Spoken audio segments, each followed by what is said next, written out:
What's happening, Internet? Gamer Dude here, and I'm going to be doing a beach review where I review beaches in games because frankly I have run out of ideas of what else I can do on my YouTube channel that would seem weird, unique, quirky, or otherwise. And so I thought I would start off with Final Fantasy XIII's Oerba. And so Oerba does appear later on in the series in Final Fantasy XIII 2 and stuff like that, but I'm going to focus only on the one instance of us coming to this town and the beach that's just below those steps in front of us.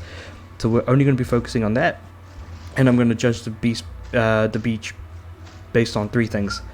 Firstly, how big the beach is. Secondly, how far you can go into the water without running into an invisible wall.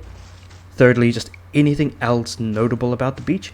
And finally, just give like an out of 10 grains of sand rating for just how good the beach is. Of course, 0 being really, really bad or just horrid, and 10 out of 10 being just a really good beach, as in like there's either lots to do, other stuff like that.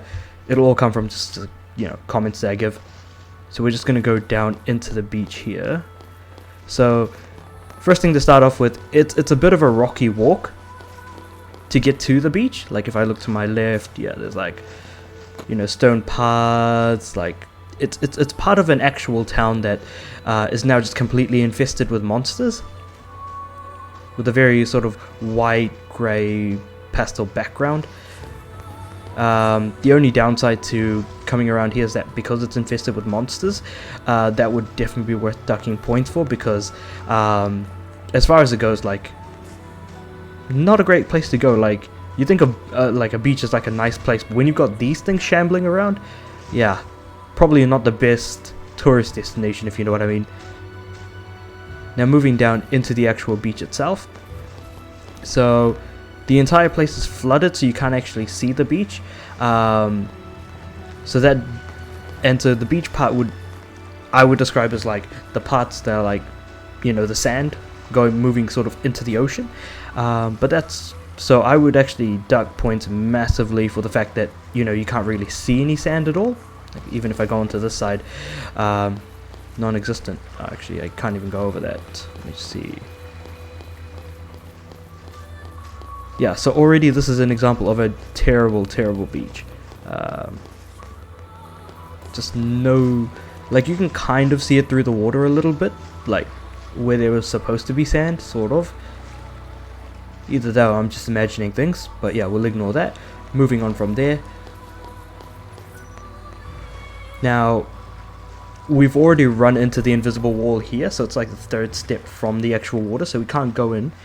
So when I said that I would judge a beach based on like where the invisible wall was, it's like the more you can go into the water, the better it is, until I eventually end up drowning. But like, all things considered, the bigger the beach, the higher the score would have been, at least if there wasn't any empty space or things like that. So already, because there's no real visible sand that we can walk on, that's getting like no points whatsoever, and none for the fact that we can't even go into the water at all either.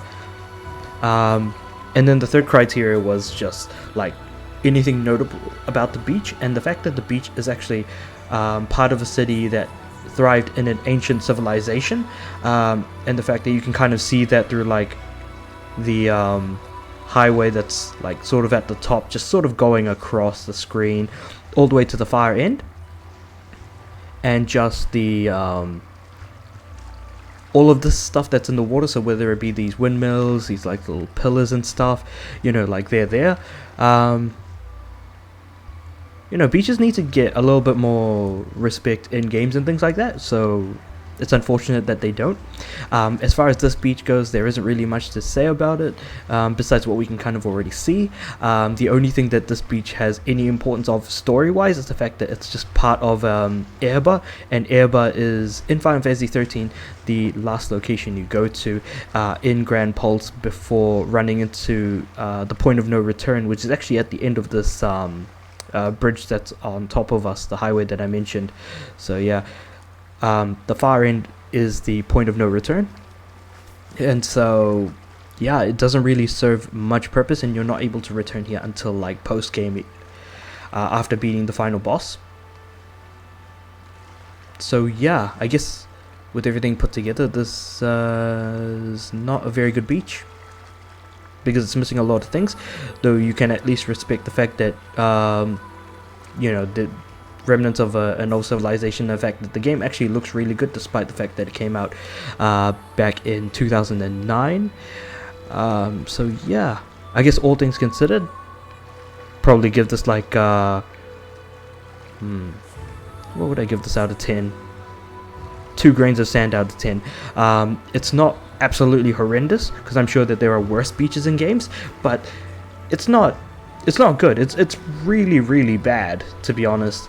But let's just see how bad things really get, because I'm gonna do a few more of these and just see how these do on YouTube. So if you like these sorts of things, just me absolutely taking the piss of game reviews and just trying to take something that's absolutely dumb really seriously, let me know by giving this a like or a comment, telling me about other beaches and games that you'd like me to look at, and see how well this sort of thing goes.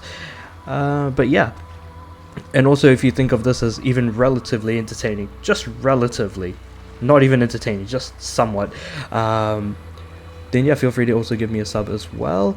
That would definitely be much appreciated. Other than that, this was Final Fantasy XIII. I was J Gaming Dude, and I'll catch you guys next time.